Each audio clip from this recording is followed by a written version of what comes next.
Saudações, queridos e queridas, está no número Seleção Japonesa, o programa que informa tudo sobre o futebol japonês pra você. Aqui você ouvinte ficará por dentro de tudo o que rola no mundo da JFA. Como sempre, você está na companhia de Elias Falas, agora sim, o Barbudinho Alegria na apresentação e comentários dele. O mito, o Shumagoraki brasileiro, que é verde, é feio, é bugado igual o Shumagoraki original mesmo. Mr. Thiago Henrique Cruz, tudo bom com você, seu lazarento que fica fazendo gracinhas aí? Salve, salve galera, pô, Shumagoraki, a galera tem que ter jogado X-Men versus... X-Men não, é Marvel vs Isso, Marvel Street Fighter ou Marvel Super Heroes pra poder pegar essa referência desse personagem que até hoje não entendo qual é do Shumagoraki, cara. Tentáculos, cara. Tentáculos. É a tara de japonês pra tentáculos. Pois é, mas é um personagem que eu nunca vi em nenhuma HQ que eu li na minha vida, cara. Nunca peguei uma HQ que tinha esse personagem, cara. Esse olho esquisito de tentáculos maluco. Ele era mó ruim pra jogar. Todos os carinhas pra jogar. O único que eu nunca escolhia era esse tiozinho aí do... Que o especial dele saia vários olhos, assim, grudavam no carinha. Uma loucura. É, o tal do bugado, né? Por isso que você é o Shumagoraki, né? Bugado igual. Falar pro senhor que é bugado. Ah, entendi. O olhão é largo igual também, né, Thiago? Seu nariz. Vai querer brincar? Meu nariz é largo, né? Seu nariz. Não posso negar. Bom, indo pro assunto sério aqui, galera. Tivemos aí rodadas das eliminatórias para a Copa do Mundo na Rússia 2018. Rodada dupla. 2 jogos importantíssimos. O primeiro não foi tão bom assim, o segundo convenceu. O primeiro jogo, o Japão derrotou o fraquíssimo time do Camboja por 3-0. Muitos erros, muita afobação, o time ficou ali... tá bom assim, vamos vencer 3-0, tá bom, poderia ter feito muito melhor. E no segundo jogo, aí sim, com os seus principais jogadores jogando muito bem, principalmente Kagawa e nosso querido Honda, o Japão fora de casa atropelou a equipe do Afeganistão por 6-0, lembrando que a partida foi disputada em Teherã, né, devido à guerra, aos riscos que acontecem ali na terra do Afeganistão. Falando do primeiro jogo, time que jogou em casa, em Saitama, estádio lotado, quase 55 mil espectadores no estádio. O Japão fez o suficiente, bateu por 3-0, um gol do Honda, um gol pra lá de esquisito, né? O goleirão ali falhou, foi um mão de alface. Com certeza. Gol. Depois do segundo gol, Yoshida fazendo um gol bonito, né? Acertou no cantinho ali, gol muito bonito. E Kagawa, após um rolo desgraçado dentro da área, um bate-rebate, a bola sobrou o Kagawa, ele só deslocou o goleiro e fez o terceiro gol. Tiagão, perguntar pra você teve a mesma impressão que a minha? Que o time jogou apenas o suficiente? Foi um pouco displicente, né? Acabou desperdiçando aí muitas oportunidades de gol. Foi aquele Japão apático que a gente vê quando ele subestima o adversário, né? Não, eles são mais fracos do que nós, então vai de qualquer coisa. E quem ficou revoltado também foi o próprio Honda, né? Ele disse que a equipe venceu de pouco mesmo, que poderia ter produzido um pouco mais. Ele mesmo falou que a seleção almeja muito mais do que isso, né? Ele que ficou bem satisfeito após o jogo. Elias, eu tive essa mesma impressão e vou te falar que foi um 3-0 meio que amargo pra gente, porque de longe a seleção... Principalmente por ser em casa. Exatamente, a seleção também por ser a seleção do Camboja, por ser a seleção mais fraca do grupo, né? Apesar que o grupo inteiro dispensa comentários, a gente até falou sobre isso em outros Renomarus e não vamos nem se alongar, mas algumas equipes são muito... A diferença é muito grande de umas equipes e outras. Mas de longe era o jogo que o Japão poderia ter jogado com o time reserva. E esse time reserva poderia vencer de 3 ou 4-0, né? O time praticamente entrou com força total no jogo, né? E... como é que eu posso dizer? Não rendeu, acho que o esperado da equipe, né? Mais uma partida também muito ruim pelo lado do Sami também. Tentou algumas tentativas de bola, né?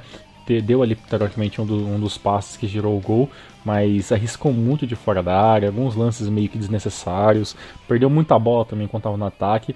A seleção do Japão que meio que fixou, né, esse novo, né, 4-3-3 como a formação principal da equipe, né? Sendo que o Okazaki, ele que é o homem de referência da frente, fica um pouco mais atrás mesmo. A gente não tem um homem que fique dentro da área a todo momento, né? A seleção japonesa joga realmente um futebol bem europeu hoje em dia. E não teve dificuldade nenhuma, né? Na verdade, o Camboja dificilmente o Japão vai ter dificuldade com alguma dessas equipes. E o Camboja é uma delas, né? A equipe do Camboja não conseguia sair muito para conseguir matar o jogo. O Japão segurou o tempo inteiro ali a posse de bola. Teve sim uma quantidade de posse de bola muito superior ao outro time. Teve toda a possibilidade de você poder criar várias chances.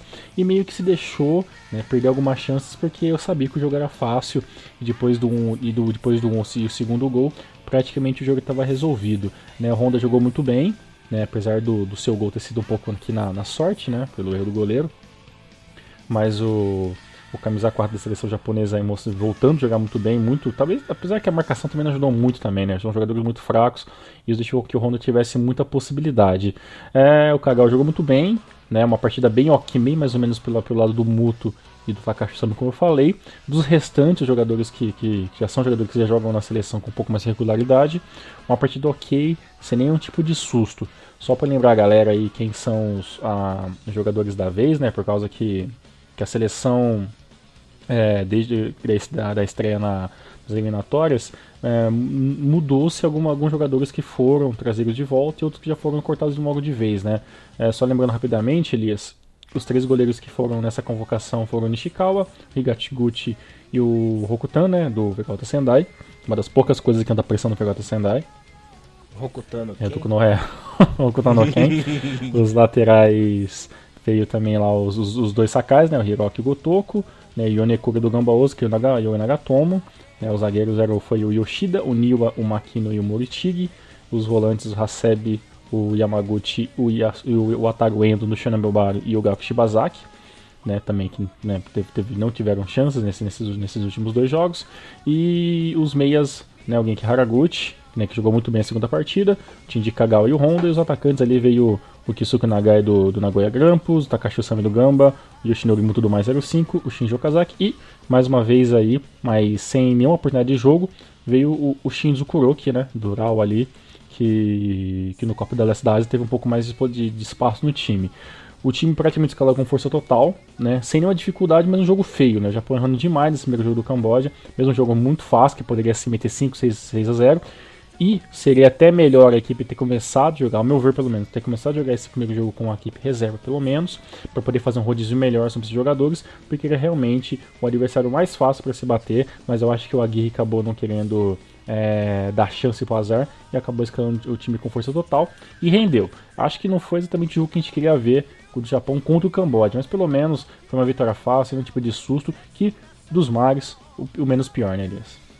Exatamente, Thiagão. E o Japão, que nessa partida teve mais ou menos 74% de posse de bola, deu 34 chutes a gol, foi totalmente soberano. O Camboja foi lá pra passear mesmo, né? Comer um sushizinho ali no restaurante e tal. Futebol não apresentou. Sem mais delongas, né, Thiago? Quer falar mais alguma coisinha aí para o próximo jogo? Não, assim, só uma coisa interessante, tá até no blog do Thiago há um tempo, né, que o histórico de confronto da equipe são apenas 3 jogos, né, com 3 vitórias do Japão, né, o Japão só sofreu um gol do Camboja, né, que foi um jogo lá em 72, lá, onde o Japão recebeu esse golzinho. Fora isso, o time do Japão soberano contra a equipe do Camboja e, né, e teoricamente a seleção do Camboja não tem muita não alça voos muito grandes nessa qualificação para a Copa do Mundo. É uma seleção que pode amadurecer com o tempo, mas por enquanto, infelizmente, é uma equipe que corre muito por fora dentro das eliminatórias. O que você tá rindo aí, seu maluco? Né, que você falou do confronto de 1972, né, que teve uma Copa muito curiosa nesse confronto. Copa muito curiosa? A Copa Merdeca.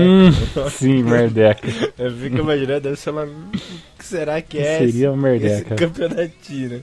Uma Merdeca. Devia mesmo. ser chamar a equipe chamar o Camboja só de Merdeca agora. Ai, que bosta. Ai, eu me divirto com essa zoeira, cara. Copa Merdeca, tá certo.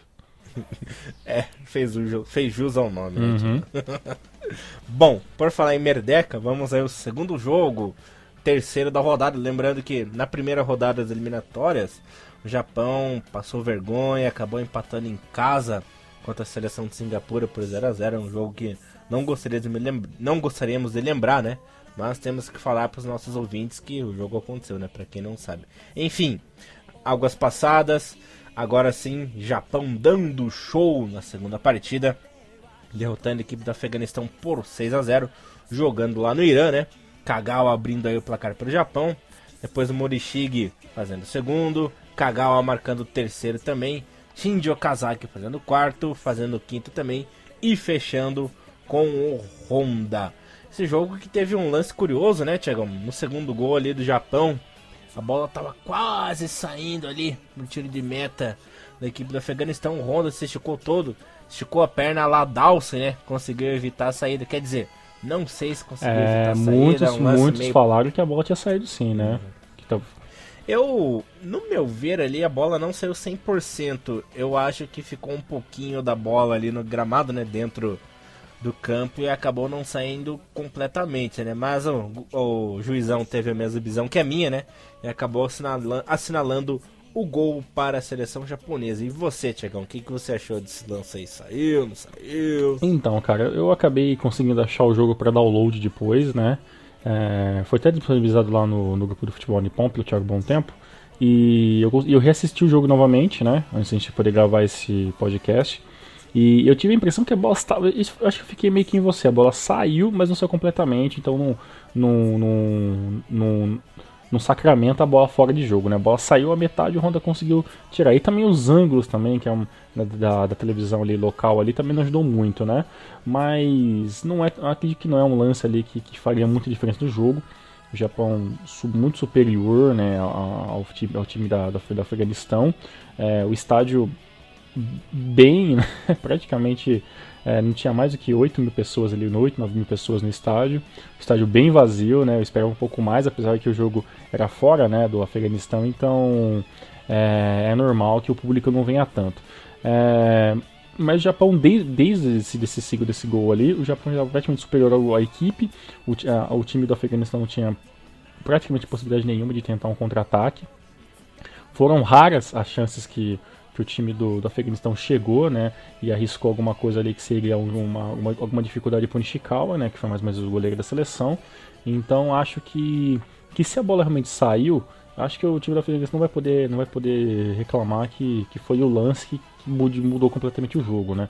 O jogo já estava vencido naquele momento e um gol a mais, um gol a menos, na altura do campeonato não mudaria nada para esse jogo em si, né.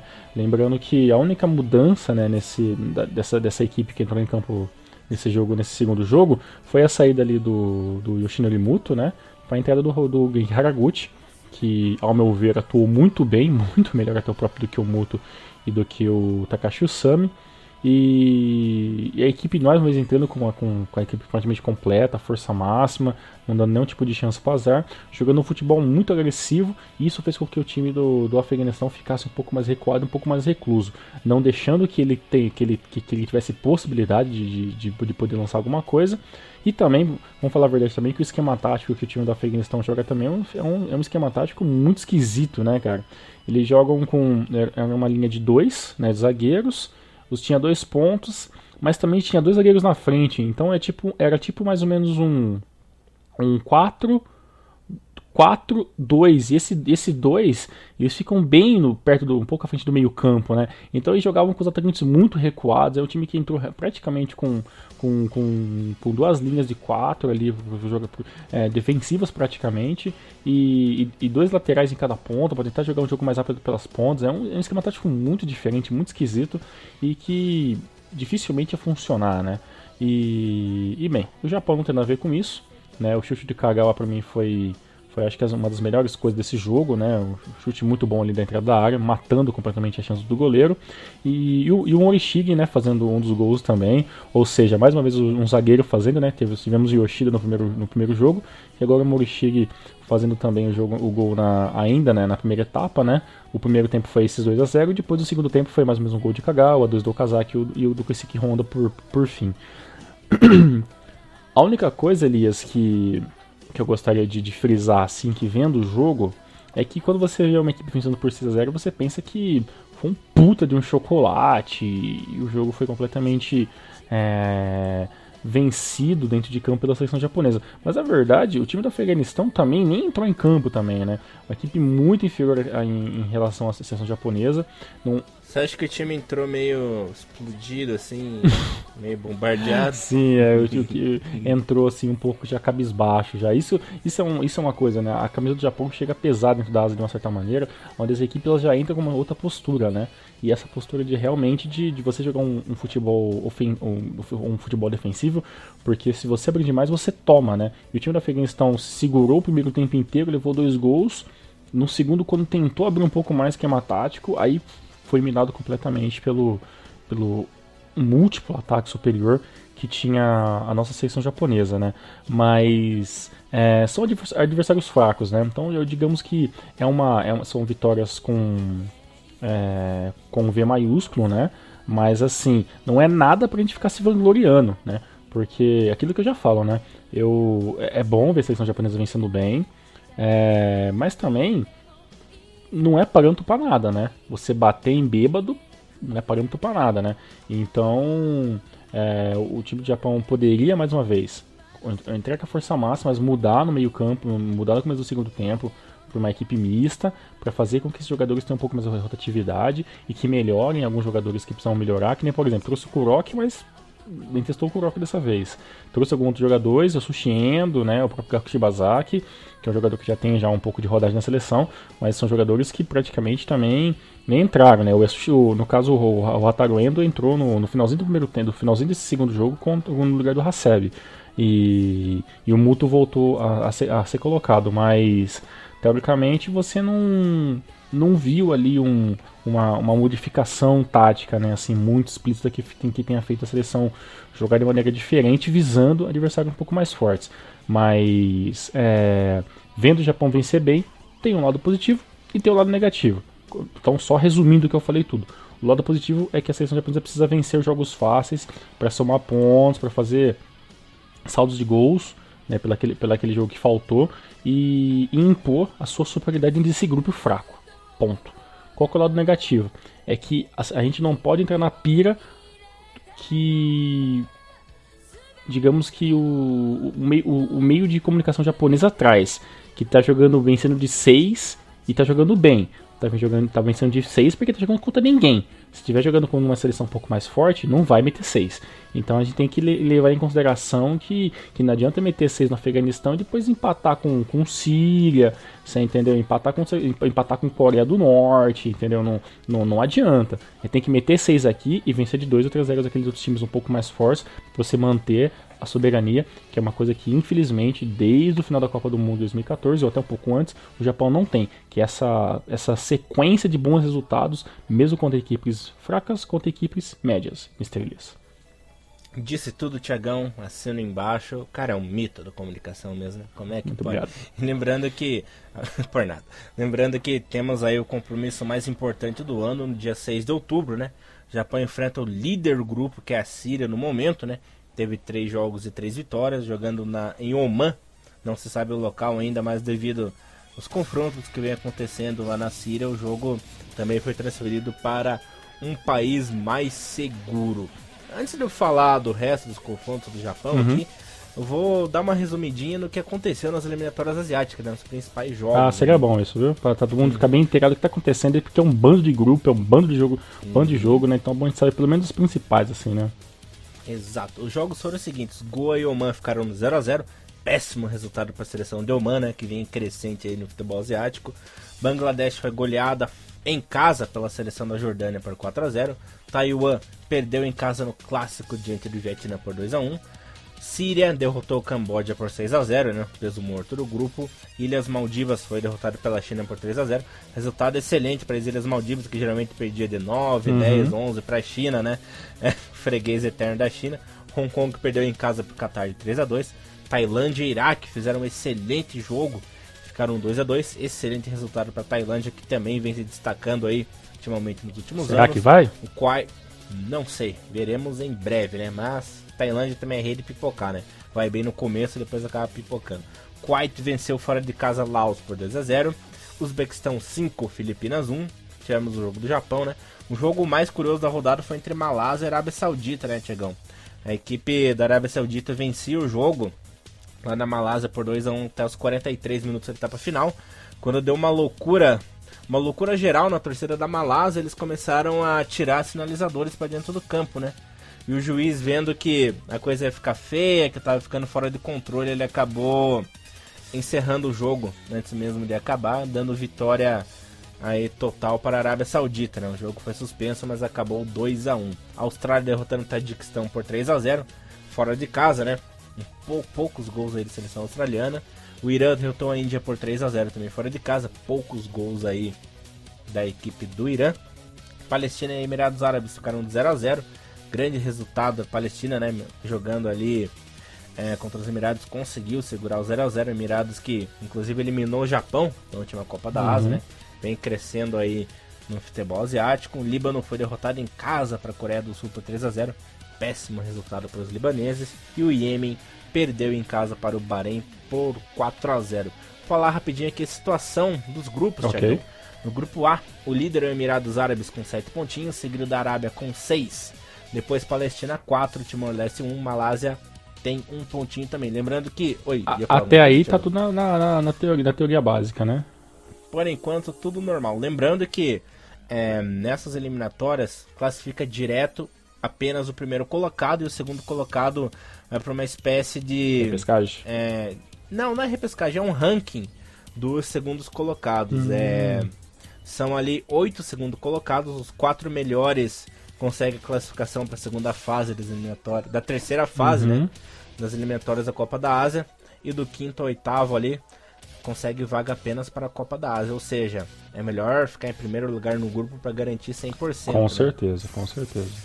E tá perigoso. O grupo B, Austrália líder com 9 pontinhos, seguido da Jordânia com 7, Quirguistão em terceiro com 4, Tajiquistão 1, Bangladesh 1. Grupo B, situação super normal também, né?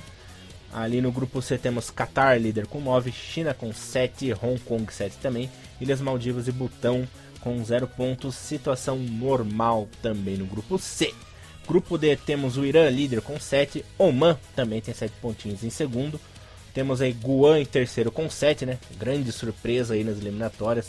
Tá dando dor de cabeça, Guam nesse grupo D, hein? Turcomenistão com 1 pontinho e a Índia, saco de pancadas, com 0. Aí temos uma situação atípica, né? Guam fazendo bonito, na terceira colocação, incomodando o próprio Irã, incomodando a seleção do Irã também, né, Thiago? Pois aí, Guam pode surpreender. Pode ser, talvez aí eu acredito que ninguém tira essa primeira fase do Irã, né, que acho que deve ser a equipe mais forte dessa chave, e a segunda colocação vai ficar entre Oman e Guam, né, e assim, mas né, talvez não vejo nem essas duas seleções lutando para ser os melhores segundos colocados, né, talvez pelo menos para uma Copa da Ásia ali, né, se desse Guam, para mim seria mais interessante. Seria legal mesmo. Bom, grupo E. Temos a Síria na liderança com 9 pontos, seguido do Japão em segundo com 7.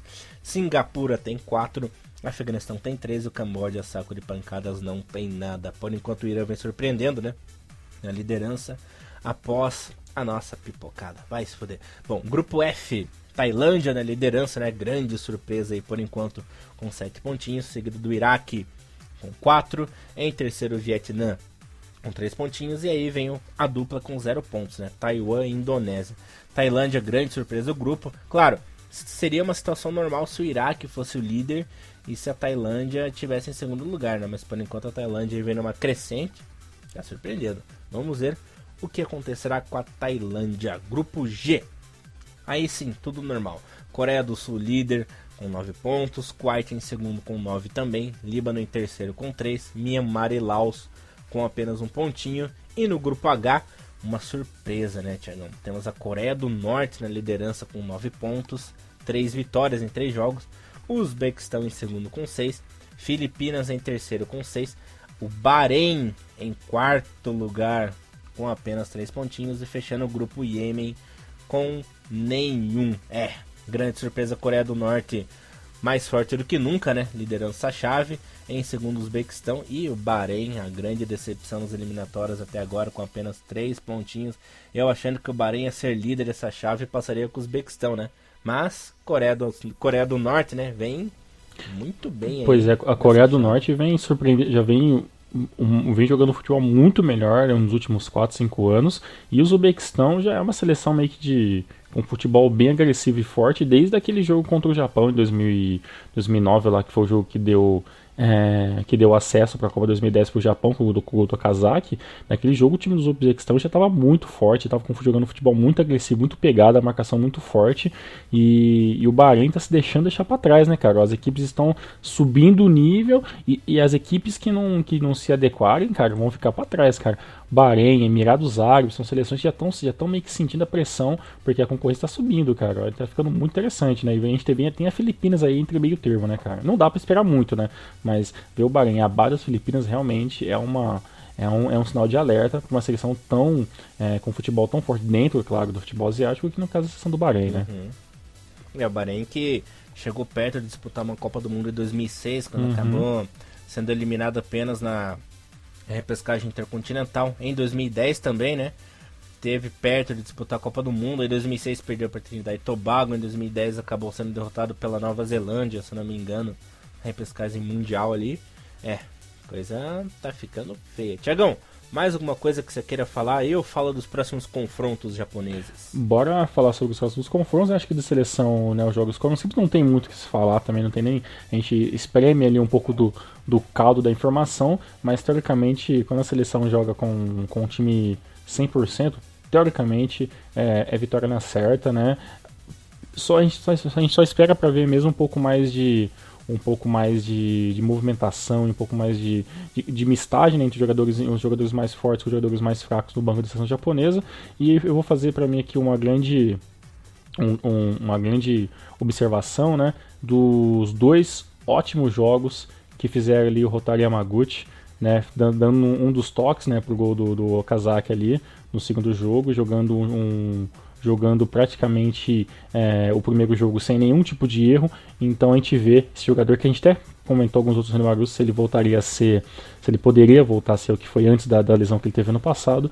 E o Hotaru Yamaguchi aí voltando com os seus cabelos meio loiros, né, mostrando que tá voltando à velha forma. E também ali o Genki Haraguchi, jogador que eu gosto tanto, que jogou uma segunda partida excepcional, com alguns errinhos, claro, né, porque é um jogador que ficou muito tempo parado ali e se adaptando à nova casa onde ele está jogando, mas o Genki Haraguchi, que teve agora a sua ida, né, para o futebol da Alemanha, vem mostrando que tem sim a possibilidade de disputar essa camisa 8, que já foi de Kiyotaki, né, que está jogando futebol meia boca, mas pelo menos a gente tem um substituto à altura, nesse momento, pelo menos, em questão de eliminatórias para a Copa do Mundo 2018, Elias. Maravilha, Tiagão. Só um adendo aqui que eu quero colocar no grupo F, né? Acabei me esquecendo que a Indonésia acabou sendo banida. É verdade. É tudo que tá até com os jogos, né? Porque foi banida, né? Verdade. Exatamente. Acabei esquecendo de falar, né? Na pressa ali, acabei esquecendo. Aí vai a informação para os nossos ouvintes. Falando dos confrontos japoneses, temos aí mais 4 jogos esse ano definidos, né? No dia 6 de outubro, o Japão enfrenta a equipe da Síria pelas eliminatórias da Copa do Mundo em Oman. No dia 13 de outubro, enfrenta a seleção do Irã, no amistoso, lá em Azad, né? Lá no Irã. No dia 17 de novembro, confronto das eliminatórias contra a seleção de Singapura, começando já o retorno da terceira fase, né, Tiagão? Ali, segunda fase, aliás, perdão. No dia 17 de novembro, temos o último jogo do ano contra a seleção do Camboja, lá em Camboja, né, Tiagão? Por assim dizer. Esses são os confrontos do Japão até o fim do ano. Pois é, pelo menos, assim, claro, o amistoso contra o Irã, né, porque na verdade era a data FIFA que faltava ali pra gente ver como que seria o jogo do Japão esse ano, não é, claro, o amistoso que a gente queria ver pra fechar o ano, né, mas pelo menos Pelo menos é um rival direto. Exato, né? É um rival direto da próxima fase, né, que pode ter, o Irã pode até cair no grupo do Japão, né, dependendo de como ficar a situação pros próximos jogos. Então, é um adversário do mesmo nível, parelho ali, né? Claro, o Japão tem jogadores, ao nosso ver, claro, melhores, né, do que o futebol do iraniano, mas é um futebol forte, que tem uma expressão, sim. Tem jogadores já que fizeram grande sucesso, tanto dentro da seleção quanto jogando em times pelo mundo afora. Então é uma seleção que tem sim o seu risco. Mas, claro, não é. Teve gente que até especulou, talvez o Japão poderia jogar contra a Inglaterra, poderia ter um mistozinho ali contra uma seleção B da própria Europa, né, como a Sérvia, né, tal, mas ficou realmente com uma seleção ali própria. Dá para se entender o motivo, porque agora o Japão vai ter vários confrontos seguidos, né, pelo menos 2 a cada 2 meses. Então o Japão por questão de logística, faz ali pega um time aqui da região para ficar mais fácil locomoção, para o negócio de fuso horário, para facilitar para os jogadores, para a maioria dos jogadores, que é aqueles que já estão ali no fuso horário meio que na Europa, alguns que jogam na Ásia. Mas vamos esperar para que o ano que vem a gente possa ter alguns amistosos um pouco de classe A, né, com seleções um pouco mais fortes, aí sim, para fazer com que o trabalho do Haider Rodite seja um pouco mais, digamos que testado, né, com seleções que poderiam vencer o Japão com uma certa facilidade se a gente começar a voltar a errar como a gente fez na Copa da Ásia, por exemplo. Mas por enquanto, tá de bom tamanho, vamos esperar os próximos confrontos. A novidade é que lá no Japão, o trabalho do Haider Rodite tem sido bem contestado, né, ao contrário do que vinha acontecendo com os últimos treinadores. Finalmente a imprensa japonesa tá pegando no pé num treinador que, convenhamos, né, é meia boca, né? Sempre achei ele meia boca. Devido ao péssima campanha na Copa do Leste Asiático, devido ao péssimo resultado na primeira rodada, o pessoal tá mais em alerta, tá pegando mais no pé do cara. Isso é bom, é bom ter essa pressão ali com o treinador, porque daí o cara começa a se mexer. Já deu resultado, né? Já venceu por 6-0 ali, jogando fora de casa, e vamos ver se essa pressão continua. Eu acho uma pressão positiva, porque o cara tá lá no Japão, já se foga. Você viu o que aconteceu com o Zico, né, Tiagão? Sim. O Zico era um cara intocável, e você viu a merda que aconteceu na Copa, assim como o próprio Zaccheroni, né? É isso que eu ia falar pra você, né? O Zaccheroni também, eu acho que o Zaccheroni foi o último a ter, assim, digamos que a chave, né, de tudo ali, né? Fazia o que queria, dava entrevista quando queria, né? Porque o Zaccheroni vem com todo aquele negócio, que é o cara que tinha sido treinador da Juventus, né? E de grandes times da Europa, que tinha vindo de trabalho ruins, mas que era um grande nome, então ele meio que veio como um top 5 ali, né, de bons técnicos que o Japão poderia trazer. Aí não deu certo a Copa, né? Teve lá parte positiva e lado negativo. Aí veio, né, o Javier Aguirre, todo aquele BO que deu com a questão da compra de resultados e a saída controversa do Javier Aguirre, que teve uma passagem muito curta, mas conseguiu trazer dois ou três jogadores, lançarem na seleção dois ou três jogadores que são uma realidade, ou pelo menos uma possível esperança positiva para a seleção, né, que no caso é o Gaku Shibazaki, que é o Yoshinori Muto, né, que é outros jogadores. Então, teve a questão do Javier Aguirre, eu acho que foi até a gota que fez transbordar o copo ali, né? Por causa que de todos os escândalos possíveis no treinador, de vir não ter feito o resultado esperado, de ter feito alguma cagada dentro da comissão técnica, nunca se esperava que o Japão poderia, sem querer também, não foi uma coisa muito esperada, que o técnico da seleção estaria envolvido com esse tipo de máfia, né, que envolve compras e vendas de resultados. Então acho que isso fez com que a seleção, digamos a cúpula, né, que mexe com a parte burocrática do futebol japonês, começasse a repensar que não adianta, né? Não adianta você ficar apenas dando prestígio pro seu treinador se você não cobra. Então o prestígio que você dá, você tem que cobrar de volta para que ele poder fazer em campo, pelo menos tentar fazer aquilo que ele pelo menos fazer em campo o que ele diz tanto, né, nas entrevistas, fala em jornais, em revistas, que ele vai fazer isso com o Japão, vai fazer aquilo com o Japão, vai implementar isso, vai implementar aquilo, né? Eu acho que o japonês começou a ver que não é só de promessa que a vida funciona, né? Tem que prometer, tem que cumprir, tem que ser cobrado para incentivar, claro, que aquele profissional mantém-se sempre no top da sua profissão, que no caso o técnico hoje é uma profissão muito, muito bem paga, então exige sim, com certeza, aleluia, finalmente, um pouco de rigorosidade no trabalho que está sendo organizado, Mr. Elias. Nossa, o Thiagão tá afiado Você hoje viu, nos comentários, cara? Tá né? praticamente o Falcão, sabe? Casagrande. Tô achando que foi gol, hein? Não sei. É o Caio Ribeiro. Não, pelo amor de Deus. Tá certo, Craque Neto. Bora pra casa? Thiagão PVC, bora lá então, Thiagão. Bom, galera, espero aí que vocês tenham gostado de mais um Rio Seleção Japonesa. Bom, antes da gente se despedir, Thiagão, quer encerrar com mais alguma coisa? Tá bom aí já? Boa, parei demais. Então, beleza, falou pra caralho mesmo. Lembrou nosso amigo Gabriel Pazini, né? Um abração pra você, Pazini, saudades. Apareça no Rio Morocco qualquer dia desses. Verdade, Pazini tá mais do que convidado sempre. Sim, senhor. Bom, encerramos aí mais um Renomaru. Espero que vocês tenham gostado. Voltamos mais na semana que vem aí com as rodadinhas normais da J-League, né? Nossa sagrada J-League voltando. Falaremos também um pouco da Nabisco também e da Copa do Imperador. E é isso, galera. Até semana que vem, Renomaru, levando o melhor do futebol japonês pra você. Um abração, galera. Bom fim de semana. Valeu. Tchau. Sayonara.